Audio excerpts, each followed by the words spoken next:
dahil yun ang problema natin. And then, pangalawa, pinag-usapan din doon sa conference hall yung sabawsin natin, mga may asawa. Kasi kapag magkaroon ng physical bawsi, pinag-usapan namin doon, hindi yan mabalik sa barangay at talagang gawan ng kaso. Pero kung pwede, huwag muna iparating sa pulis at kung kaya sa tribo, dapat pag-usapan. Yun ang totoo. Yun ang hiniling ko po sa inyo. Nakita ko rin dito sa kapistahan ninyo, marami kayong activities at kasiyahan din ako at na-present yung ating kultura. Nakita ko, umikot ako sa buong bayan ng Colombia, ang tribo parang malayo na ang agwat at iniwan ang kultura natin. Sana yung mayor natin, suportado sila dahil ang batas nandyan. Si ma'am ng mga SP member natin, suportado yan sila dahil ang batas ng tribo matibay at talagang matibay na matibay. Kaya lang, ang problema, ang batas natin, walang kas at walang pira. Kailangan natin makisama sa SP member at saka sa ating mayor papunta sa taas. Yon ang pinaka-importante. Alam ko, hiniling ko sa SP member lagi at saka kay mayor, sana tulungan natin ang tribo. Dahil nakita ko, napansin ko ang major na problema namin.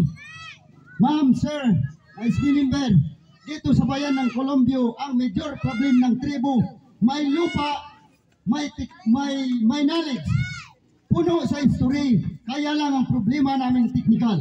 Ang problema, edukasyon talaga. Nakita ko, I want kong makaabot ng 10% ang problema namin sa edukasyon. Hindi posible. Walang kunti masyado ang percentage ng tribo sa edukasyon. Kaya napansin natin, kahit ang kanilang lupa, ibenta na mura dahil sa kakulangan ng edukasyon. Kaya kung may mga scholarship, sana tulungan nyo kami. At ganoon ang emphasize ko kay Mayor, handa siya tumulong sa iyo mga SP member natin, supportado yan sila. Kaya ang mga leader sa tribo, iparagtulungan ninyo kami, tulungan natin ang mga leader. Hindi tayo magsira, siraan dito, siraan doon. Dahil dyan tayo masira ang ating kultura. Sana suportahan natin ang SP member, suportahan natin ang ating mga city leaders, barangay official. Dahil yan ang pinaka-importante. Tingnan ninyo, malayo na ang agwat natin sa Kristan. Tingnan natin ang Muslim. Nandyan ang edukasyon. Lahat ng mga kurso, pulis, sundalo, lahat nandyan.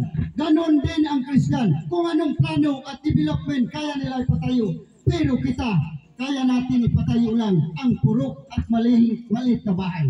Dahil sa kakulangan tayo sa teknikal at edukasyon. Tingnan ninyo, at napansin ko dyan sa munisipyo, hindi sa masakit. Diyan sa munisipyo natin, kung totoong saktong edukasyon at teknikal natin, tingnan ninyo sa munisipyo, wala akong nakita na maging head office ng tribo. Kaya kailangan natin ang mag-aral, wala muna mag-asawa. Mga magulang, sana tulungan natin ang ating sarili. Dahil yun ang lagi kong emphasize, sabi ni Mayor, emphasize mo